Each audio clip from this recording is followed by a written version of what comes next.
All right, folks, on today's Roland Martin Unfiltered, new bombs sent to Senator Kamala Harris and Democratic donor Tom Steyer. A suspect is in custody. Conservatives, oh, they got egg on their face because they said first the bombs were fake, then they said it wasn't a conservative. Bombs are real, and the guy loves Trump. We'll give you all the details. Also, more voter suppression in Georgia as the GOP, no shock, fights a federal court order and thousands of requests for absentee ballots go missing in a liberal county. What the hell is going on in my home state of Texas? They are admitting that 30% of the voting machines in Texas are switching votes for Democrat to Republican. Seriously, y'all. Wait till we tell you what's going on. Also in Florida, the race is tight and Republican Ron, don't monkey this up, DeSantis is getting heat over his association with white supremacists. His opponent, Andrew Gillum, has the perfect explanation. Also, progress on voting rights, but not enough for students at Prairie View A&M University. The state senator breaks it down live from Texas. Royce West, one of two black state senators. Also, Megyn Kelly out at NBC, but the issue of blackface was a conversation last night on ABC's Nightline. We'll show you my segment. Plus, Republican candidate for Maryland, Attorney General, is here with his plan to protect the 4 HBCUs in Maryland. Folks, also, the young black conservatives got together today at the White House. Oh, they were so excited and so happy. And guess what? Class was in session, and Uncle Roro was spanking them, taking them to school. I will give you all of the details. Candace Owens was not at all happy to see Uncle Roro. I wonder why. It's time to bring the funk on Roland Martin Unfiltered. Let's go.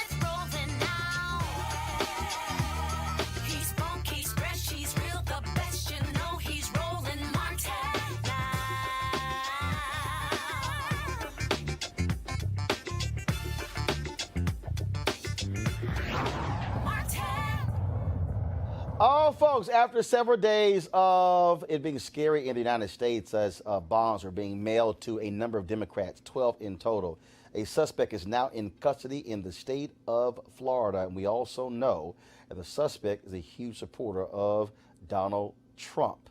It was this afternoon, actually it was around 10 o'clock when the FBI began to hone in on a man who actually, very shockingly, was discovered because of his fingerprint that was on an envelope that was sent to Congresswoman Maxine Waters. And so there were other letters that were sent to President Barack Obama, Bill Clinton, Hillary Clinton, VP Joe Biden, Eric Holder, and so many others.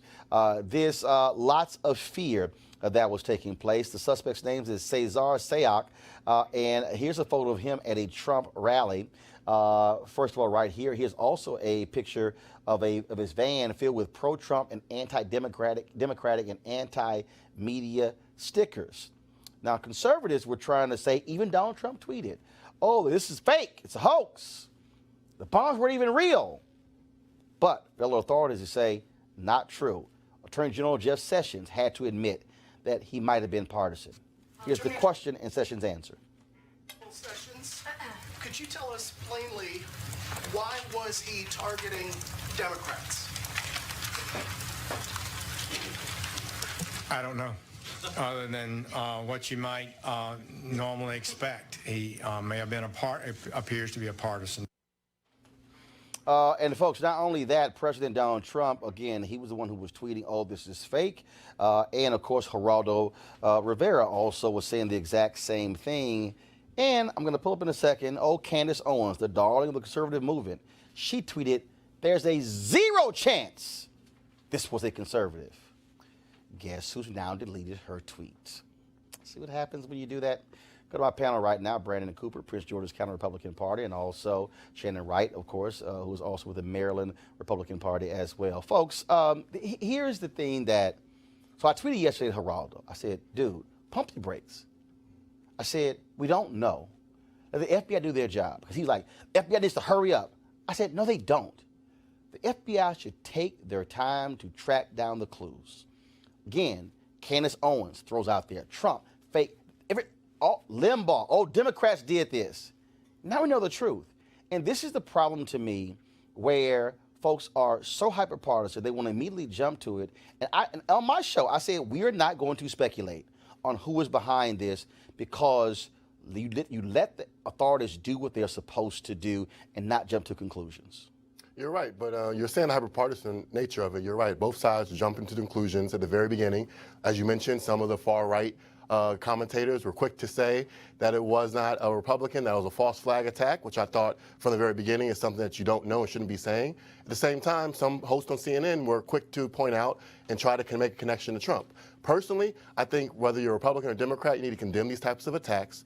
We saw last year a Bernie Sanders supporter take a gun to a baseball field and actually shoot Republican congressmen. And so I don't think Bernie Sanders is responsible for that crazy wacko last year, and no less do I think Trump is responsible for what happened this year with the Trump supporter. Both sides have divisive languages, and we need to take a step back, as you mentioned, and try to walk away from this divisive, hyper-partisan nature we have right now in politics. But Shannon, the thing is, look, it's amazing. We're very quick to say, well, so-and-so has some responsibility. But we cannot deny the reality that rhetoric plays a role in how people respond. Oh, it absolutely. If you look at that guy's van, CNN sucks and all sorts of stuff along those lines, I mean, look, Trump can say, he's already said, I had nothing to do with it. You can't put any blame on me.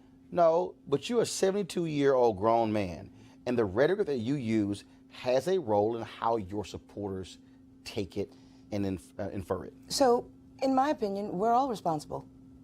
Those that are elected and those that vote for them. If you don't hold your elected folks accountable to let them know this is unacceptable, they're going to do what they feel they need to do to either get in office or stay there. So it's up to those that are elected, looking to be elected, and voting to say, listen, we need to have a little bit of civility. We need to take a couple steps back on all parties and all sides. This is just ridiculous.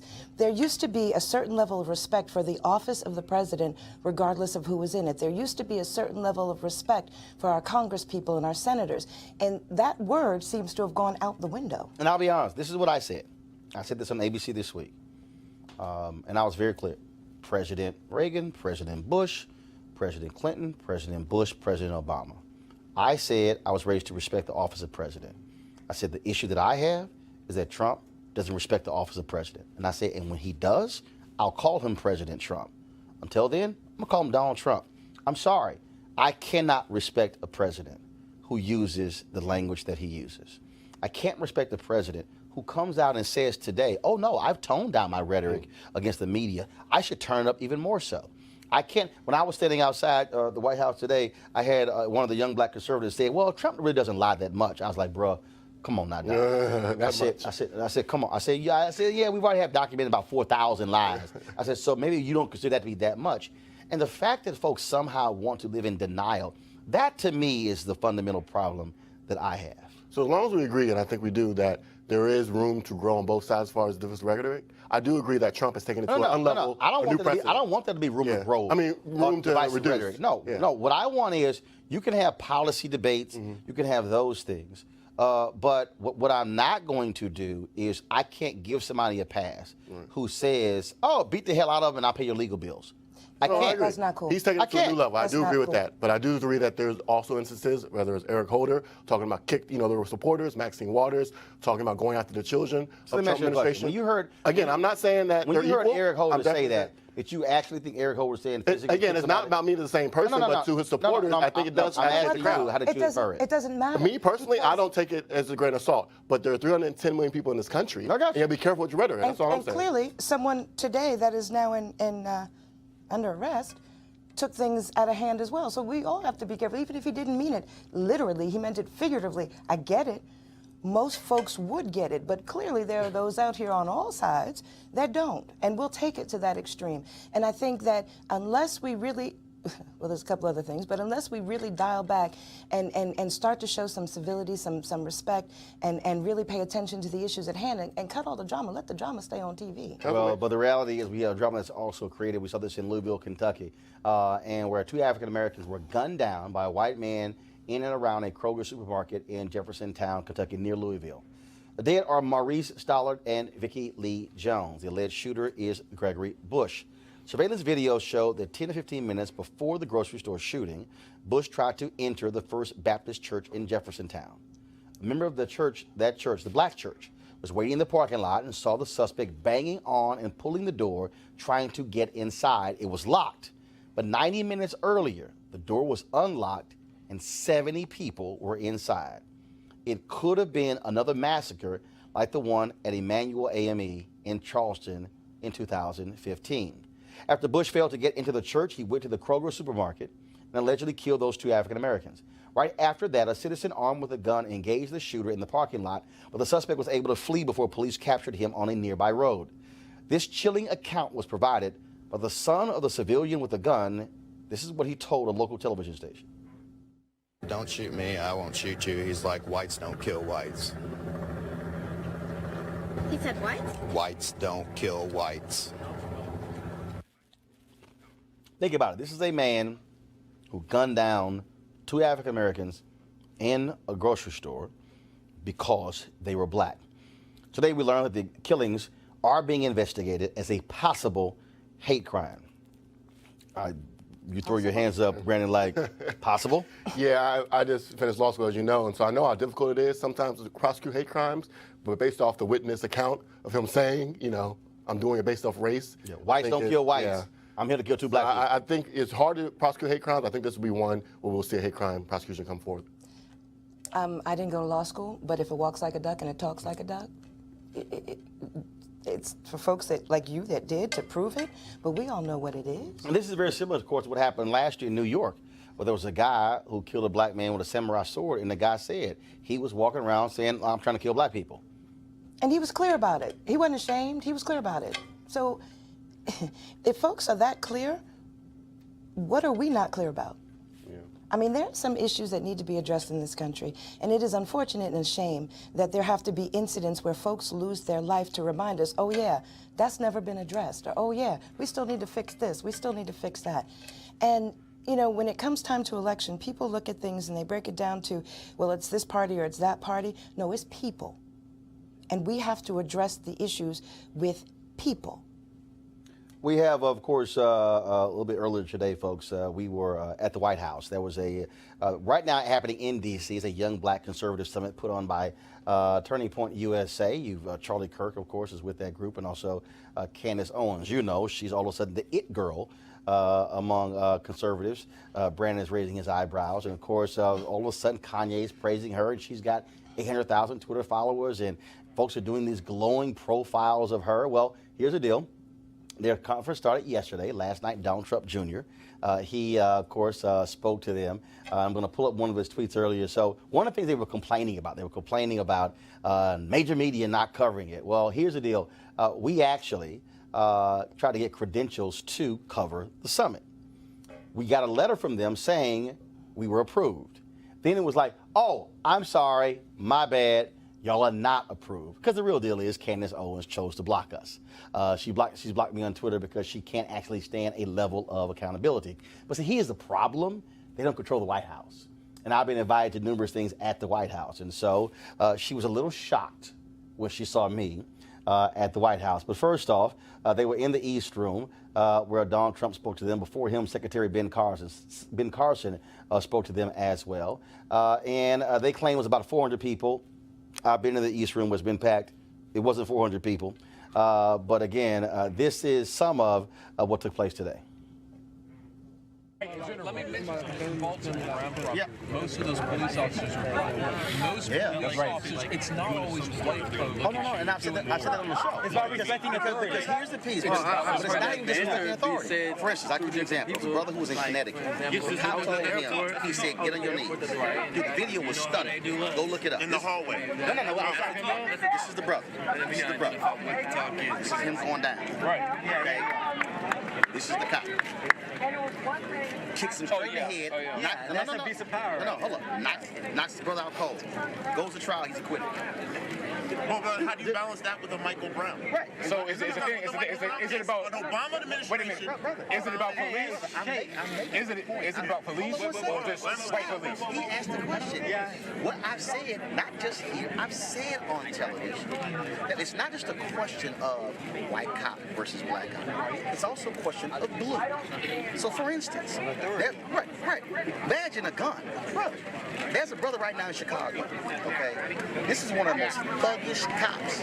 He's black. They've had 30 cases that they've had to actually get rid of because he was involved in those 30 cases. It's not, the question is not, everything is not always white, black. Right. It's also blue.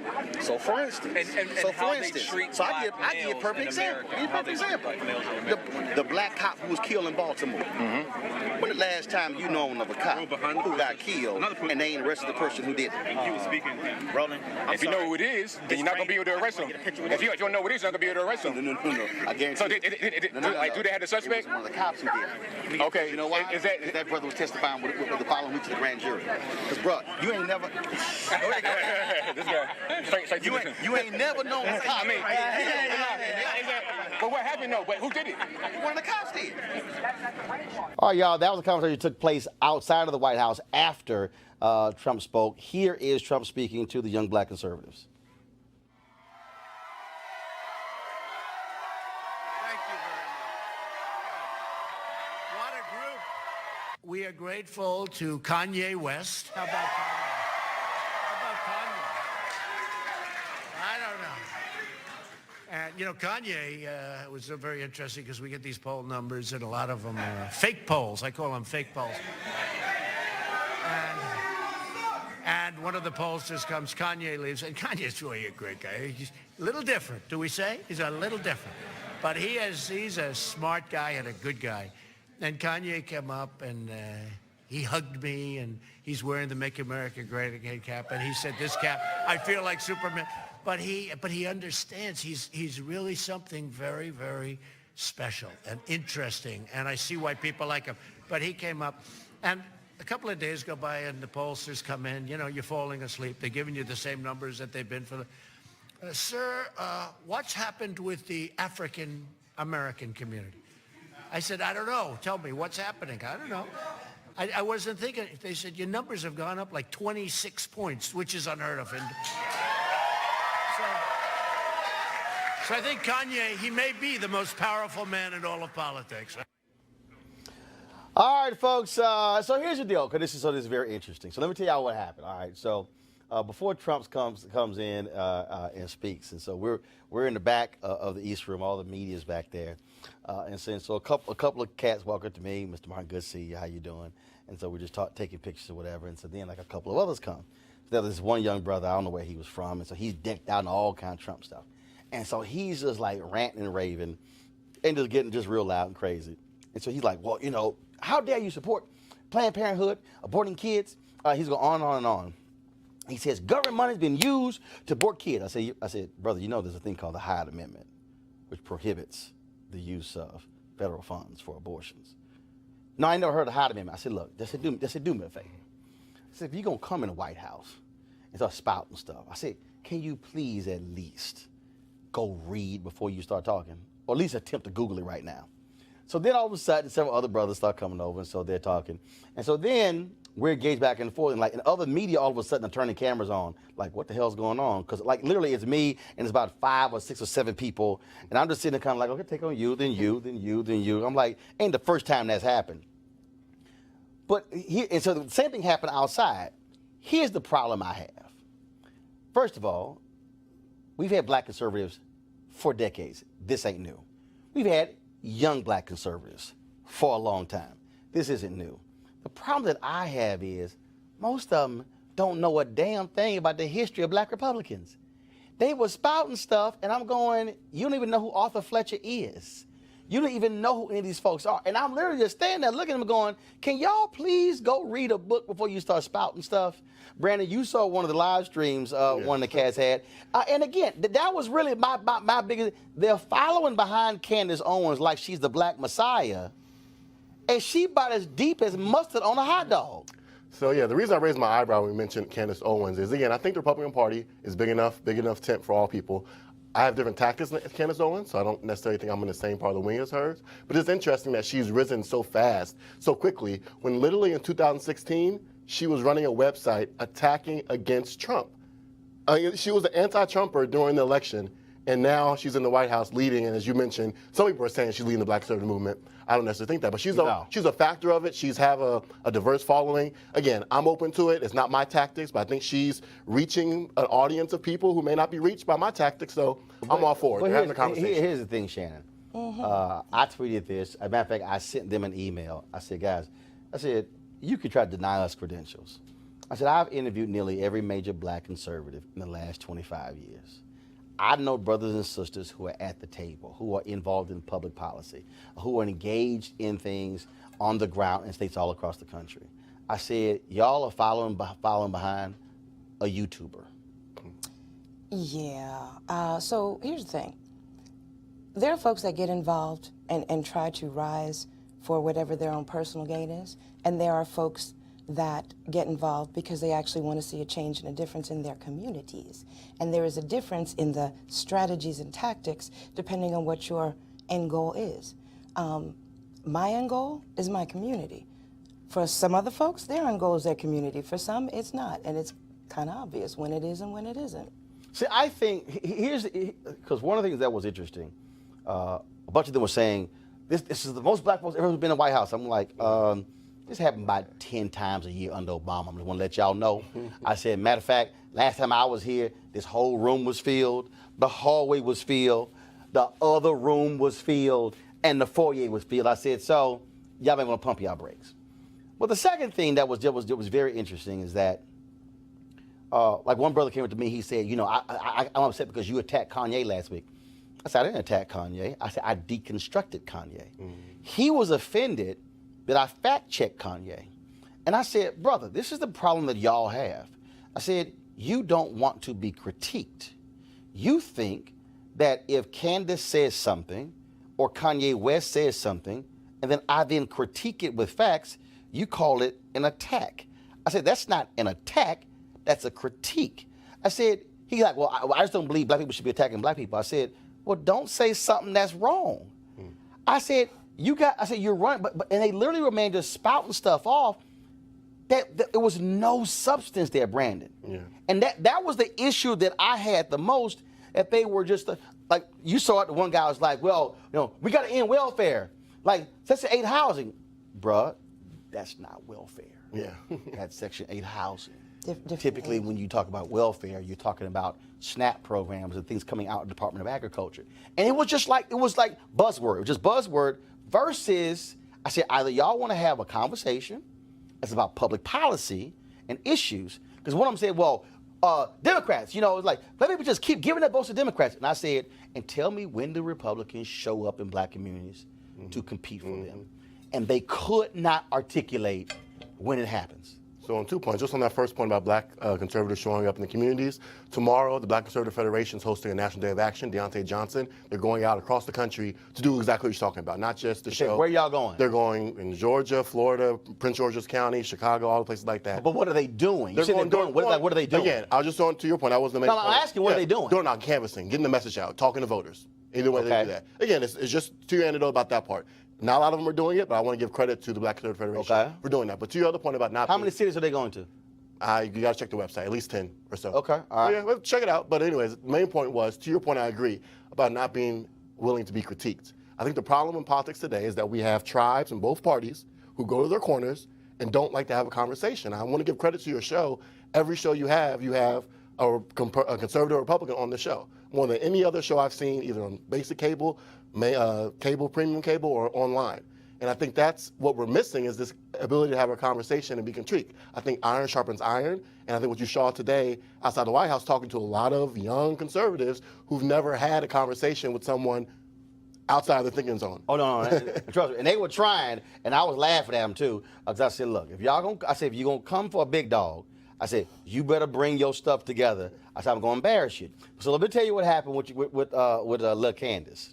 So she's on the microphone, she's on the megaphone speaking. Of course, we got our camera running. Stephanie's shooting her. And if we got some of that video, y'all can play it if y'all want to. And so all of a sudden, Fox News does an interview with her. So they literally walk over, and they're right in front of me.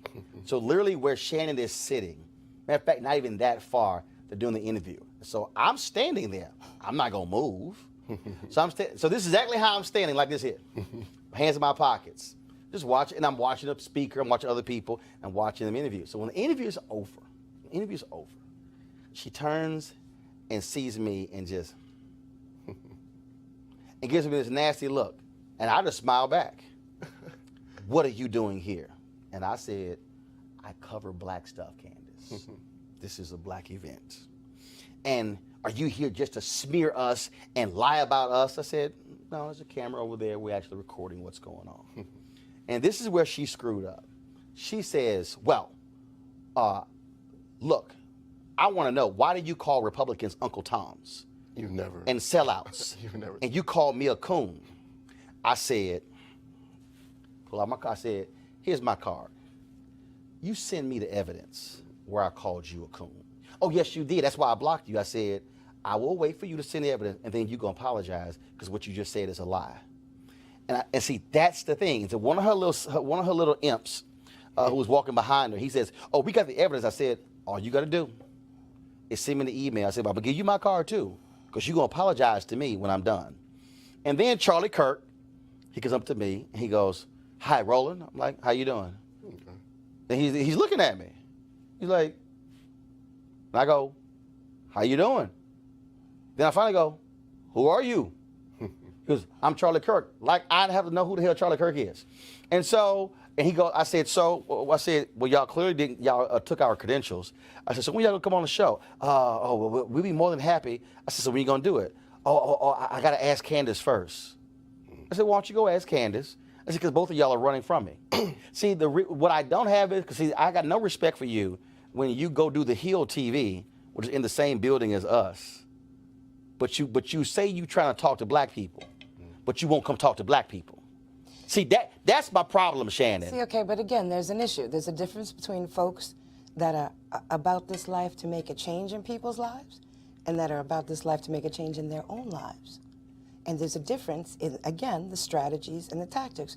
For the reasons when we came to Baltimore and things were just so messed up in that city, and they still are, and we tried to do some more, I said to folks, okay, so this is what we're going to do. We're going to go to the corner at Penn and North, and we're going to register folks to vote. Well, you know, a lot of these folks, they can't vote, and they're you know, offenders, and okay, well, we're going to find out. And that's what we did. And there were some folks that were clearly outside of their comfort zone, but if you want to change the narrative, if you want to reach beyond the choir, you got to stop singing and talking to the choir. And the thing that you mentioned with some of the folks and people following them, there is a Pied Piper mentality at times where you're preaching to the choir listens, the choir responds. That's how, in my line of work, that's what you do, that's how it's done. So when you take that outside, people expect that same kind of response, and when they don't get it, they don't always know how to combat that. But if you're in it for the people, you got to deal with people. Right. Black people. Period. Right. And again, the point because it was very interesting, again, having this dialogue and these conversations with these young brothers and sisters who also, I know was killing Candace and Charlie, because I swear I took about 30 or 40 selfies out there, and they probably trying to figure out what the hell going on, because what they don't realize is they also watch me. Cats were saying, dude, I also watch your show. My parents watch your show. And see, that's the thing that a Candace and Charlie doesn't understand, is that black folks know black folks. And so even though they may call themselves young black conservatives, they also know who the hell I am, and they've heard my commentary before. And so even if we engage in a back and forth, you're not going to get far. And here's the other thing that Candace is, look, and let me just be real clear, white conservatives love this, and y'all know the game that's being played. They love it when you have a black conservative who goes on television and uses plantation language and who says victimhood. We all know the buzzwords and all the different stuff along those lines. And what I keep saying is, if you think you're going to come and attack black people on a Fox News, or you're going to attack them in platforms and then think they're going to listen to you, you got a whole other thing coming. I said what you should be doing is presenting an agenda that somebody will go, okay, you know what? I'll listen to that. But if you tell somebody black, why you on the plantation? The first thing, ain't nobody black trying to hear slave language, okay? The other problem I have with that is they give this impression that black people who do vote Democrat somehow can't think. So I told one brother, I said, hold up, so are you an independent thinker, but they're not?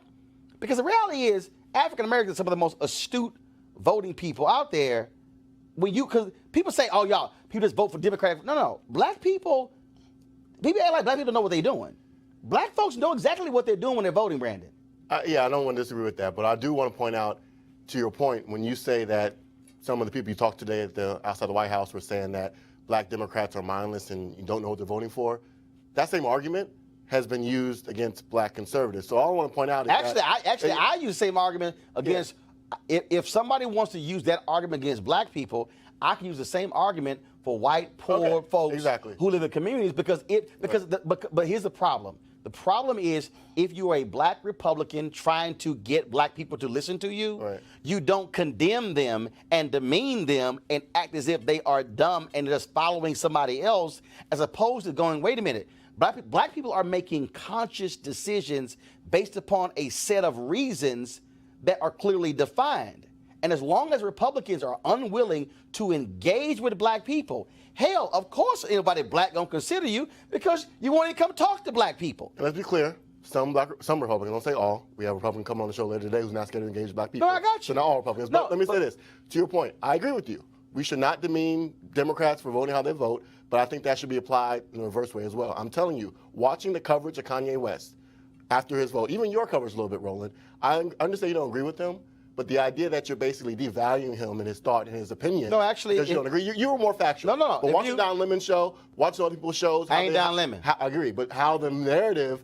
I ain't no way in hell I'm Don Lemon. I'm glad for that. That's why I come on your show. But overall, the narrative against Kanye, a lot of it was dehumanizing, and the fact that he could not think he's being used, he could not possibly make a conscious, informed decision to support Trump, and you can understand it. So again, I just feel like there's. We also know he got some issues there. But Shannon, see, there we go again. No. Dude, wait. His own wife said he's got some issues. But he himself told us he's got some issues. A lot of people in the country. No. He got like medicine-induced issues. But I don't think you should make that as a case as why he's supporting Trump. But what I'm saying is, okay, keep it factual, keep it policy-wise, keep it factual, not personal. Brandon, he left the White House and went to the Apple store in Georgetown and jumped on the damn table at the Apple store in Georgetown and began to rant and rave. Jumped off and ran out. Brandon, Rich in 2018. Brandon, do you know what we call that? Do you know what we call that? Eccentric. His ass crazy.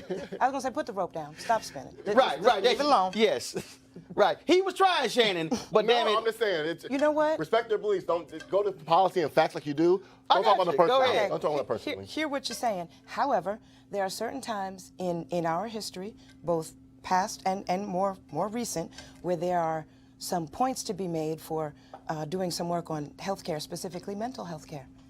I'm just going to say. Wait a minute. I had Because one dude who there literally are- got mad. He said, well, man, why you dog Kanye? I said, bruh, you can't sit in front of Donald Trump and say that Donald Trump, that we need mental health services, when the budget of Donald Trump is cutting literally $20 billion from mental health services, a 17.9% drop. I said, dude, you can't go, yeah, Trump agreed with him on that, when his actual policy is the opposite of what he's preaching.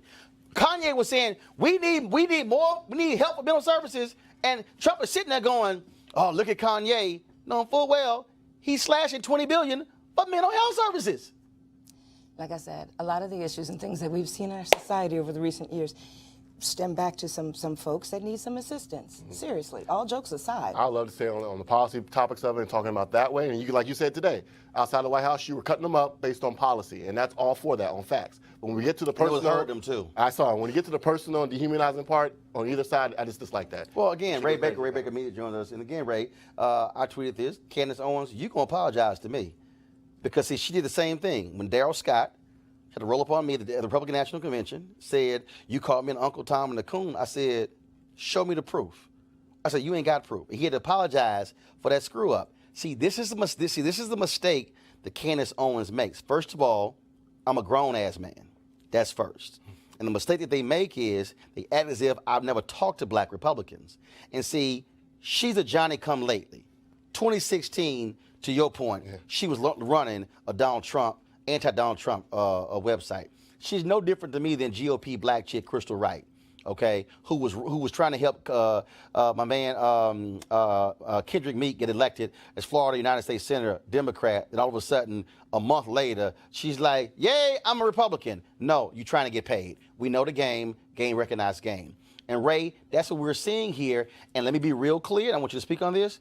I've talked to a number of longtime black Republicans who've been at the table of power, who say this is nothing but a joke. You're right, Roland, and there are a lot of African Americans who try to jump into the Republican Party to do nothing more than to cut the line. They're not showing the intellectual wherewithal, the political skills. Some have admitted it to me. Yeah, go ahead. And gamesmanship to be able to be the type of political operative they would like to be in the Democratic Party, or where they may feel more comfortable. And so they think, well, if I'm the black Republican, I finally have an opportunity to cut the line. Now, to your point, Brandon, and I came in and heard a little bit of what you were saying toward the end, conversations about policy matter, right? We can agree to disagree. We can understand policy different. We can want different aims for our nation, and thus would want to get there through different ways. But when folks have individualistic motives, right? And this is not a reference to either one of you two, but this is when folks have individualistic motives, then we see ultimately they're going to seek themselves first, and whoever happens to be the flavor of the month or the flavor of the day is where they're going to tie their horse. And the bottom line is, again, I've seen Jesse Lee Peterson, I've seen Larry Elder, I've seen Star Parker, I've seen Deneen Borelli, I've seen this game, and actually, it's insulting to black Republicans who are putting in the work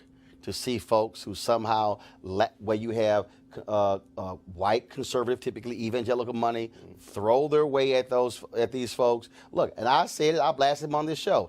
I don't know why in the hell y'all keep giving money to Raynard Jackson, because Raynard ain't doing nothing with it. Y'all know I ain't lying, and nobody want to. But it's the same thing. It's like it's the game. It's the game, and black people recognize the game, and you're not serious, and that's the problem.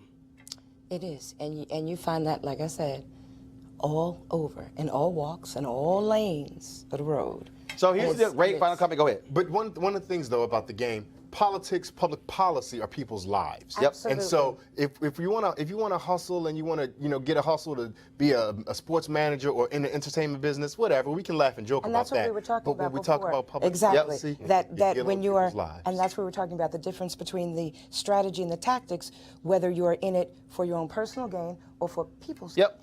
And So there's a difference. So here's the deal. Clear. Final comment on this topic here. To Charlie Kirk and Candace Owens. Y'all want an actual conversation? Come to this set, and we'll do it for an hour. We'll do it for 2 hours. We'll do it for 3 hours. Because you know what? This is my show. See that name right there? Roland Martin Unfiltered. It's mine. So if y'all are serious, if y'all want some of this, more than welcome to come sit in this chair. But I would advise you, do your homework before you walk in here, because it may not go well if you don't. Ask a whole bunch of people who being embarrassed on YouTube right now. Okay? Holla at a brother if y'all ready. Our next story, folks, we told you earlier this week that a federal judge would issue an order to protect the 53,000 voter registrations in Georgia that have been put on hold using the exact match rule. The vast majority of those are African American. The judge did issue the order forcing officials to notify people that registrations were on hold and giving them an opportunity to appeal the rejection. But Brian Kemp, the Georgia Secretary of State, who's also running for governor on the Republican side against Stacey Abrams, he is fighting back. He's asked for a delay in following the order so he can appeal the decision to the U.S. Circuit Court of Appeals. Should the Secretary of State want folks to vote? We'll let you know if this latest attempt by Kemp to win the election by denying folks the right to vote succeeds. In the meantime, vote just to piss him off. All right, y'all, more possible voter suppression in Georgia after state Democratic officials said that more than 4,700 vote-by-mail applications were missing in DeKalb County. How do you find them missing? DeKalb is one of Georgia's most liberal-leaning counties. Sam Tillman, the chairman of the county election board, said there's no evidence that there are any missing or lost absentee ballot request forms. He said of the list of 4,700 names provided by Democratic officials, he could confirm that the county had only received 48 of the requests. Funny how this keeps happening in Democratic-leaning areas. Also, folks, again, as I said in Texas, this came across the wire shortly before we came on the air. In Texas, there are people who've been complaining who've been voting straight ticket. This is the last election in Texas you can vote straight ticket. They've actually outlawed that. And folks have been complaining that when they go in and vote straight ticket, straight Democrat, the results are showing voting for Republican candidates. Well, what happened was Republicans actually are admitting that some 30% of the folks, those ballots that are being cast, the problem is actually taking place, but then they claim they also don't have the authority to fix it. Hello, I'm just saying, if that's a problem, you might want to be able to fix that. If 30% of your machines are showing that you're not voting for the person you intend to vote for. Seems like that'd be an kind of issue. basic to me. I'm just, across the board there. I don't understand what that whole issue is there right there. All right, folks, we also got some updates in Florida and that governor race and the Senate races started between the governor's race between Andrew Gillum and Ron DeSantis. Last poll, the Gravis marketing poll has Gillum up by 551 to 46. The two also debated this week. The debate moderator, Todd McDermott, took it to DeSantis with this question listing DeSantis' connections to white supremacists. Oh, my God, this is so painful. It did not go well. Press play. On live TV in August, on the first day of the general election campaign, you said of Andrew Gillum's run for governor, quote, "The last thing we need to do is to monkey this up by embracing a socialist agenda." Fox News quickly disavowed your words, saying, quote, "They do not condone the language." Now, you called some of this response absurd. You've made appearances at 4 of David Horowitz's Freedom Center events. Again, 4 separate times, 4 speeches. Among some of Mr. Horowitz's statements, quoting here, "This country's only serious race war is against whites." You know, I'll ask the questions. Okay. It's not a McCarthy game, and I'm giving it. Yeah. Wait for the question, sir. Okay. He also said, "If blacks are oppressed in America, why isn't there a black exodus?" Now, in 2015, in your speech before the Freedom Center, you said of Mr. Horowitz, "David has done such great work, and I've been an admirer. I've been to these conferences in the past, and I've been a big admirer of an organization that shoots straight, tells the American people the truth, and is standing up for the right thing." Those are his words. Here's my question. He had not even made those statements then. Yes, he had, sir. The first statement was made many years ago. I mean, how the hell am I supposed to know every single statement somebody makes? Here's the deal. Let me just say this straight up. I've lived my life, whether it's athletics, whether it's military, whether it's serving as a prosecutor. When I was downrange in Iraq, we worked together as a team, regardless of race. We had the American flag on our arm. We wore the same uniform, and we fought for the country. When I was a prosecutor, I stood up for victims of every race, color, and creed. That's the only way to do it in our country. It's something I believe in, and as governor, I will represent all the people. Everyone will get a fair shake. But I am not going to bow down to the altar of political correctness. I'm going to not let the media smear me like they like to do with so many other people. Sir, I'm certainly not going to take anything from Andrew Gillum, who's endorsed the Dream Defenders, which says Israel is an apartheid state, and which says the police and prisons have no place in justice. Mr. Gillum, wait for the applause and go. And And Mr. DeSantis, I'll point out, I wish you would have waited for the question, because I had a question and it's not what you think it is. Mr. Gillum, I'll give you a chance to respond now. Well, let me first say, my grandmother used to say a hit dog will holler, and it hollered through this room. Mr. DeSantis has spoken. Hey, first of all, he's got neo-Nazis helping him out in this state. He has spoken at racist conferences. He's accepted a contribution and would not return it from someone who referred to the former president of the United States as a Muslim, Nigger. When asked to return that money, he said no. He's using that money to now fund negative ads. Now, I'm not calling Mr. DeSantis a racist. I'm simply saying the racists believe he's a racist. Mr. DeSantis. Damn, Ray. That's such a good line. That is such a good line. For one of the things that many black candidates don't get throughout the nation is the compliment of being folksy, right? That's a really good campaign thing. We talk about it often with regard to former President Bill Clinton, about his down-homeness.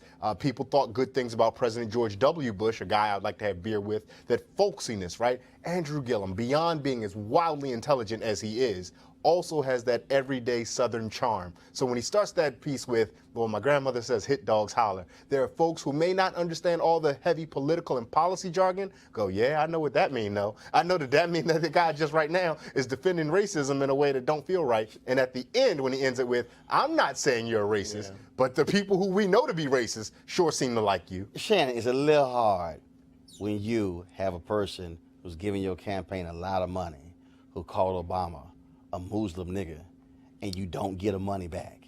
Well, that's kind of like, really? I can't speak for anybody else, but I know there was one time in my life I was on a ballot, and I didn't accept checks from folks that I couldn't agree with, period. Now, that's a hard way to run a campaign, but it sure is a lot easier to sleep at night. Brandon? Yeah, just to your point, Ray. We talk about policies and all that's one conversation, and I probably will agree with DeSantis more than Gillum on some issues on policy. But talking about this race issue and other issues, like you're talking about the folksiness of it, he's making a lot of missteps. I don't see why he couldn't do something as simple as return the money. I don't know why he couldn't, understand that maybe saying monkey in the context running against a black man in America. Again, in a vacuum, it may not, make a big difference. But in the history of the 400 years of racism in this country, just some things you just don't do. And also, when you're in a debate and your black opponent calls you Congressman DeSantis, and you keep calling him Andrew, yeah, and not affording him the respect of being a mayor, that's a problem. So there's a lot of things when you move away from politics. I mean, of course, right, absolutely deliberate. Gamesmanship that people play across the board. All right, folks, let's talk about HBCUs. First, we're going to go to Texas, where students at Prairie View A&M University have sued Waller County, Texas, over allegations the county is suppressing the voting rights of its residents. Yesterday, Waller County officials say they're expanding early voting for students at the HBCU, but that is still not enough. The attack on voting rights at Prairie View A&M has been going on for decades. Joining us right now is State Senator Royce West out of Dallas, one of two black state senators in Texas. Welcome back to Roland Martin Unfiltered. So, Royce, what is the solution? What are they doing? The students are saying that's not good enough. Well, I understand and I concur with the students. The fact of the matter is, when you do an analysis in terms of early voting for all of the cities, most of the cities are getting 106 hours. Prairie View, the city, and the campus is getting 64 hours. And so, in order to be fair, the Waller County commissioners need to do exactly what they've done for other cities, provide at least 101 to 106 hours for the city of Prairie View and also the campus. That's what needs to be done. We're talking with the governor's office now to see whether or not the governor's office will use its considerable influence to make certain that the students of Prairie View and also the citizens of Prairie View are not disenfranchised. You talk about that influence. What is the Secretary of State doing? What is he doing? Frankly, the last conversation I had with the Secretary of State, he basically said he doesn't have the power to force the county to do anything. But my position is that you have the power of influence. I mean, the fact of the matter is that the counties get a lot of, dollars from state government that flow from the governor's office. And I'm hoping that the governor will use his considerable influence to get Waller County to do the right thing on behalf of citizens of the city of Prairie View. And just for folks to know, the reality is Waller County, largely white elected officials, they are afraid that these black students from Prairie View could very well run the tables when it comes to elections there. That's what the fear is. You know what, Roland, I am so proud of those students. They said, okay, if that's the game you're going to play. And I'm proud of the president, Ruth Simmons there. She decided to make certain that those kids had a bus. And so while we're trying to work through all of this mess, that students wouldn't be disenfranchised, that if they want to go to a polling place, that there's a bus there that would be able to take them to those polling places. So as we try to work through these stupid logistical issues, we have students that are coming up with alternative plans being assisted by the university in terms of implementing it. So if students want to vote, they'll be able to vote. All right, State Senator Royce West, keep us updated on what's happening there at PV. We shall do so. All right, then. Appreciate it. Thanks a lot, folks. Speaking of stupid, let's talk about what's been happening in Maryland. There's been an ongoing case there for quite some time that you have not heard in mainstream media. We, of course, have been focusing on this for the last several years. It was 5 years ago that Judge Catherine Blake ruled that in maintaining the practice of unnecessary program duplication between HBCUs and traditionally white universities in Maryland, the state operates a dual and segregated system of higher education and doesn't serve black students well. Now, she ordered the state to resolve the underfunding issue. The HBCUs are saying that, frankly, they're owed upwards of $2 billion or more. The current Attorney General, Democrat Brian Frosh, has appealed the judge's decision. His opponent, Republican Craig Wolf, says that he will stop the appeal. The other issue that you're dealing with here is this thing goes back to the 1970s. And what happened was those HBCUs created programs and degree programs that were not being offered at your traditional white universities in Maryland. What happened was a significant number of white students were enrolling at these HBCUs because they wanted to major in those programs. Well, the traditional white universities saw that and then were allowed by the state to create duplicate programs at their universities. What do you think happened? The white students left the HBCUs and went to the predominantly white institutions. That is the basis of which the HBCUs are suing the state. Whether it's been Democrats and Republicans, they've been going back and forth in that state, not wanting to fund the HBCUs. This is very similar to what took place in Mississippi when Alvin Chambliss led the lawsuit against the state of Mississippi for the exact same thing. In North Carolina, they've also been making this argument. The reality is this. When most of our HBCUs, those state institutions were created, they were grossly underfunded from the beginning. I don't know of a single HBCU in America that can say that they have been properly funded since they were actually founded. As a result, you've had politicians on both sides who have refused to do what's right and to fund these institutions to allow them to be proper, to grow and succeed, which is one of the reasons why when you go to HBCU campuses across this country that are state-run institutions, you'll see the kind of dilapidated buildings, services that are there as well, and then lack of scholarships and other things paid to faculty members that you don't see at traditionally white institutions. And so, Craig Wolf is running for Attorney General there. So, Craig, you say you will stop this appeal, but do you have other folks who agree with you that this needs to stop and they need to fund these HBCUs? Well, so that's exactly what I'm going to do. I'm going to stop the appeal. My perspective is pretty simple. My opponent ran 4 years ago. He promised to settle it, hasn't done it, and then he goes to an appeal on the case. From my perspective, is you have to really seriously deal with the mediation, and he didn't do it for 4 years. I'll go right into it and make sure we get a settlement on the table that both sides can live with. Another problem with that mediation is that we've seen where the governor's office, as well as others, suggested that they'll go ahead and let's set aside $100 million over 10 years. The universities are owed $2 billion. I don't know what the number is, but I'll tell you this.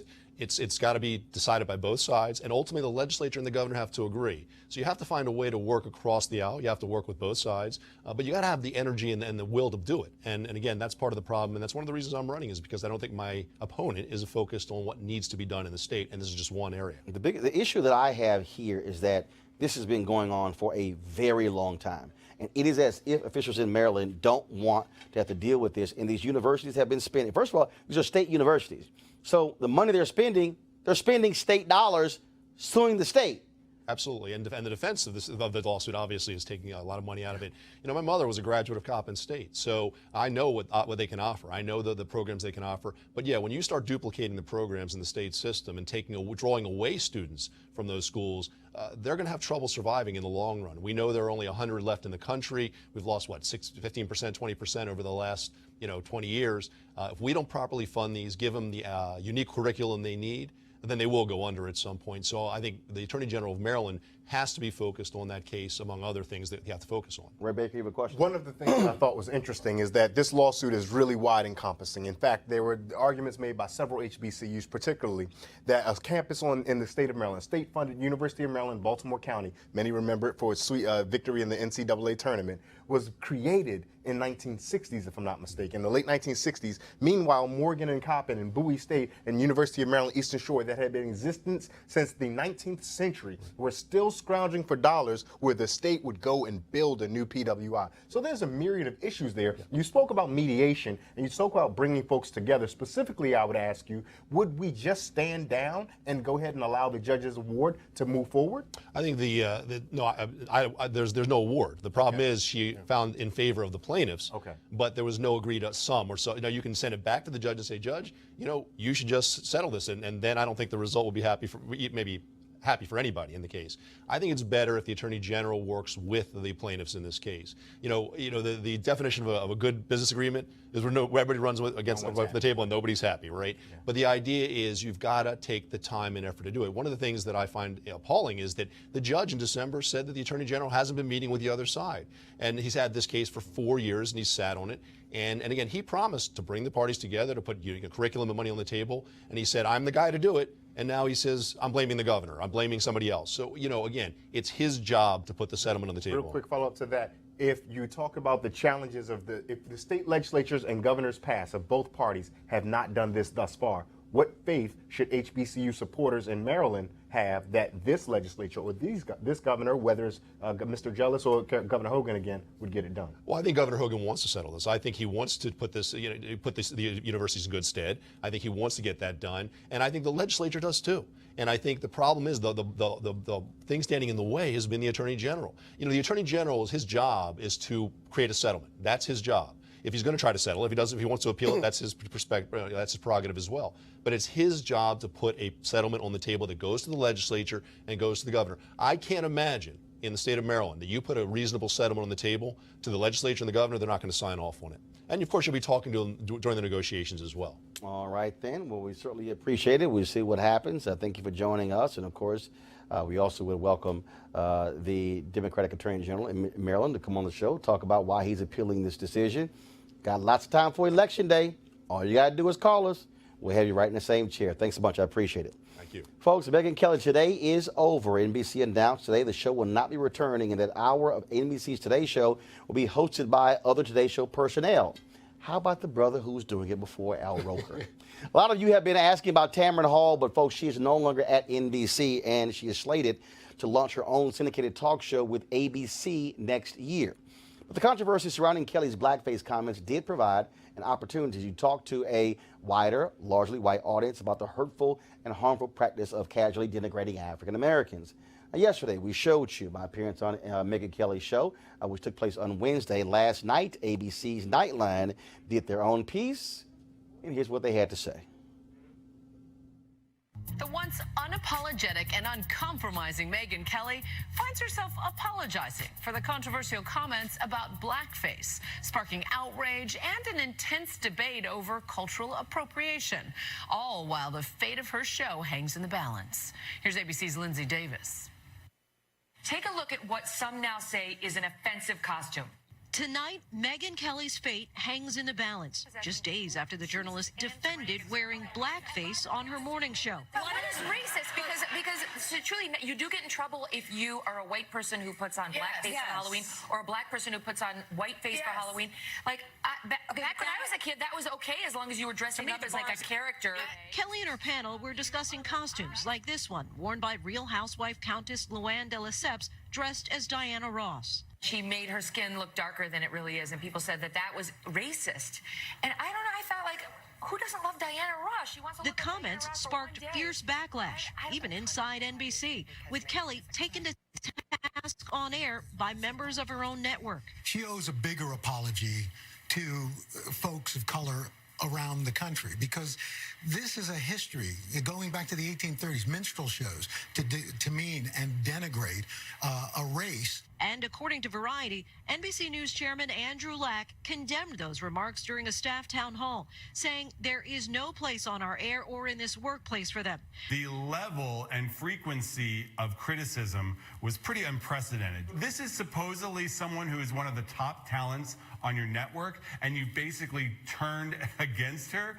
Kelly first apologized in an email to her colleagues, saying in part, "I realize now that such behavior is indeed wrong, and I am sorry," she wrote. "The history of blackface in our culture is abhorrent, the wounds too deep. I've never been a PC kind of person, but I understand that we do need to be more sensitive in this day and age." But that wasn't enough.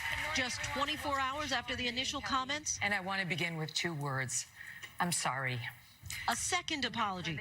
Some say too little too late from Kelly, who had a history of making racially charged statements on her Fox show, The Kelly File. Santa Claus should not be a white man anymore. Jesus, it was a white man too. I think anyone who has followed her career is going to be surprised. NBC executives were very aware of her history, and they decided to risk it and take a gamble on her, and now it's blown up. In response to the fallout, NBC decided to use Meghan's live show the next day as a teachable moment, inviting journalist Roland Martin to speak to the issue of blackface and cultural appropriation.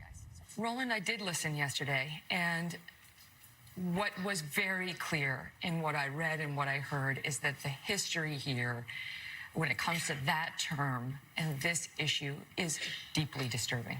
I think the problem is, for African Americans, we know the history, and too many white Americans don't know or won't accept it. What was your initial reaction when you heard Megyn Kelly's comments on Tuesday? Well, certainly it was shocking to hear someone who has been in national media for a very long time actually say they didn't really understand what the big deal was about blackface. What's wrong with the PC defense, and why do you think so many people had a problem with that? When she made her initial apology, and she used the phrase PC, that still rankles people, because what has happened is, when we've had discussions historically about issues of race, in the last 20, 30 years, it's been put into this framework of, oh my God, we're PC.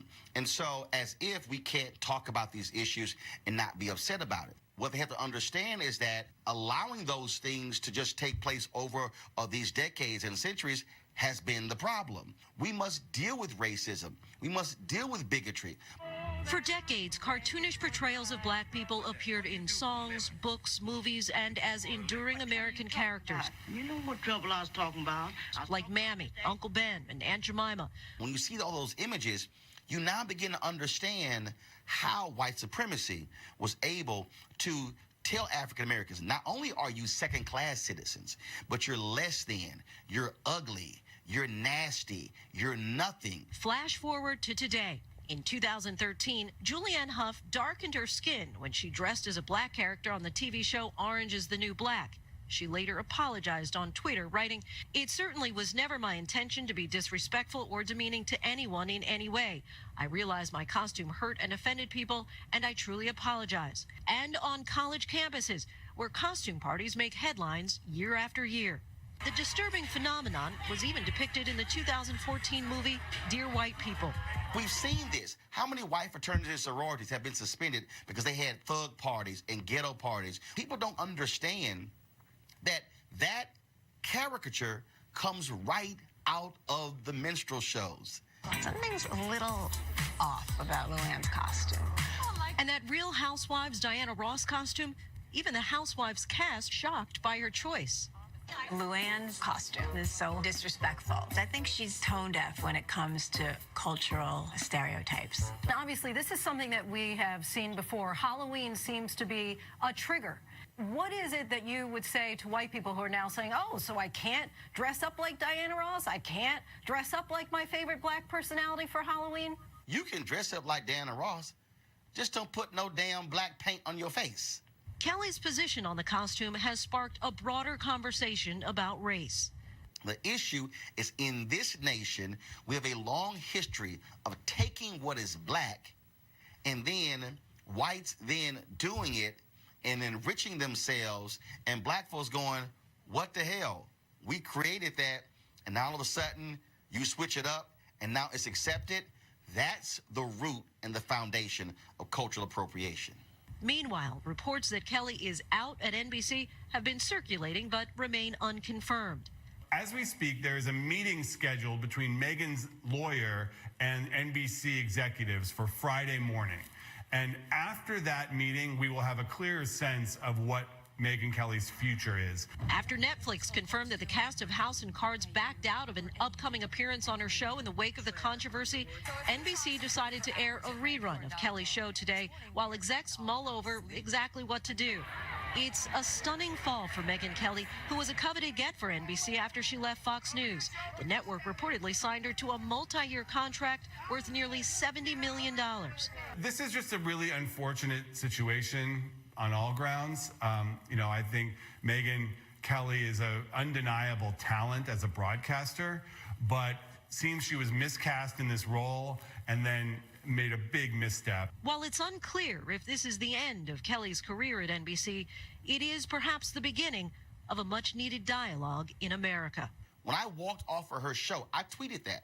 I said, this should not be the end of this conversation. It should be the beginning of a conversation. We must have a reckoning in this country. For Nightline, I'm Lindsay Davis in New York. All right, y'all. Megyn Kelly's out. What do you think? They're gonna give you the time slot? Hell no.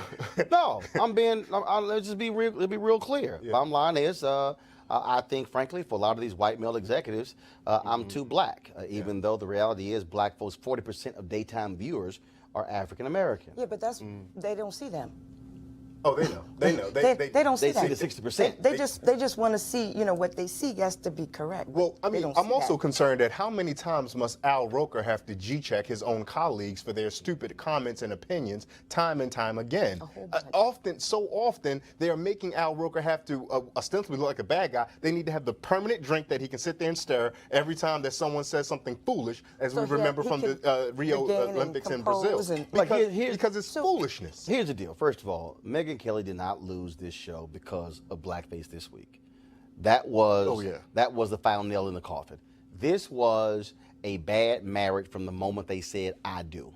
The reality is, she was bad blood between her and NBC personnel, between the comments that the race-based comments she made at Fox News, also booting out two very high-profile and popular African Americans, Tamron Hall and Al Roker, replacing them with her. Her ratings did not even match the ratings that they had, and it was costing them more money by doing that, because she was getting paid anywhere from $20 to $23 million a year, and those two were not even making combined close to $20 million a year. So this was simply, okay, last straw, because after controversy, that's why she lost her job, not solely based upon Tuesday. Yeah, I was going to say, this is a prime case of failing forward. As you mentioned, her ratings have been dropping for the past 2 years. She's been doing hiccups, whether it was with multiple interviews on the show. But she's leaving this contract now. She's getting $60 million from her contract. She can't get out of it. She had to pay her no matter what.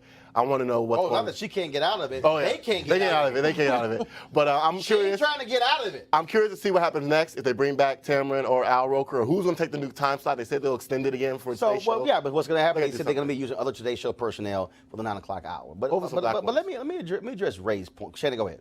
So, regardless to all that, obviously it looked like a reason, the last nail, as you said, to get rid of her. Because I looked at the clip, and then I looked at it again, and I said to myself, in all honesty, she didn't say anything that most folks that look like her have been thinking. She did not say anything different than they think. She just said it. So when you know that, you realize that there's obviously a lot more going on behind the scenes than in front of the scenes. But I do think that it gave an awesome opportunity for some dialogue that there needs to be a whole heck of a lot more, but it gave an awesome opportunity to have a conversation on national TV in front of a different audience where folks felt guilted into listening. See, here's the thing that I'm going to go ahead and say, and that is this here. Because trust me, people have been hitting me up, oh, Roland, my God, they should put you in that time slot. But when I remember I did an interview with Mark Lamont Hill. He was doing the Huffington Post, and he asked me, this was in 2013, May of 2013, why I didn't get a show at CNN. And one of the things that I said is it was very difficult for a lot of white executives at CNN to have a subjective host with an opinion having a show. That was a fact. All these people, you pulling the race card. No, it was a fact. They told me, they gave a show to Elliot Spitzer. Elliot Spitzer, who got busted with a prostitute. and had to resign as the governor of New York. He got a show, an opinion show, with Kathleen Parker. I put the work in all those years. The issue that you have here is this here, and whether people want to own it or not. Let's just be real. If I'm too black, was Megyn Kelly not too white? That's different. Yeah. Oh, I know it is. But I'm making the point, and what I'm saying to NBC executives, and that is, guess what? How did I sound when I went on her show on Wednesday? How did I sound breaking down history and the connection as well? It's amazing. A whole bunch of white folks understood what I was saying on the show as well. And it's this whole thing as if somehow we don't have that capacity to be able to break things down in that particular way. And the reality is, in this society, we, black people, are expected to sit our blackness on the shelf and sit it aside and then be the kind of black person that they really want to see, which is vanilla black, as opposed to saying, you know what, do you. See, everybody forgets. This happened to Stuart Scott. Stuart Scott, the language he used, oh my God, that's just too street. All the white sports writers and talk show hosts couldn't stand Stuart Scott, but he was the most popular anchor on ESPN because you know what? He did him and let him do him. And so maybe the NBC folks should understand that. And you actually might see your numbers go up because people want to see authenticity, not fake. Simple as that. Folks, don't forget to support us at RolandMartinUnfiltered.com. Join our Bring the Funk fan club. Your donations really help us do what we do, covering events today, of course, like we did the Young Black Conservatives meeting at the White House. And again, Charlie Kirk and Candace Owens. Anytime y'all want to have this conversation or get some of this smoke, feel free. Feel free. Feel free to come to the cookout. Feel free to come to the cookout. Water's fine. Come on in. Feel free to come to the cookout. We'll have you at any time. I mean, even black Republicans will vouch. They should come, right, Brandon? They should. Iron sharpens iron. Shannon, should they drop by? Don't be scared. Don't be scared. Don't be I gotta scared. be honest, Brandon. They gotta be iron first to get sharpened. There you go. Ooh. Well. Hey. Ooh. Don't forget, folks, again, support us at RolandMartinUnfiltered.com. Don't forget also, on the weekends, we also show all of our shows during the week, so look forward to that. We've also got some special stuff for you this weekend. We'll be live streaming my State of Black Issues discussion we had in Indianapolis with Reverend Al Sharpton, Susan Taylor, and Reverend Dr. Michael Eric Dyson. That's also going to be live streamed this weekend as well, so I look forward to it. Yo, Howard University, your homecoming is this weekend. I will be on the campus tomorrow. I got to do MSNBC first, so I'll be a little late to the game. But y'all don't watch the game anyway. Come find me at the tailgate, y'all Roland. there for the halftime. Come find me at the tailgate. Come find you at the tailgate? Come find me at the tailgate. I'll walk you over to the Sigma tent. Okay, let me help you out. Let me help you out, Ray. When I come to the tailgate, it ain't hard to spot me. Just look for the crowd. Selfie sticks. Don't be a hater. Don't be hating. I'm just stating. All right, folks, y'all have an absolute great weekend. We're going to go into extra gear next week for the election. And so don't forget, go out and vote. Cast your ballot. Early voting, absentee, get it done. If you don't vote, shut the hell up. Holla!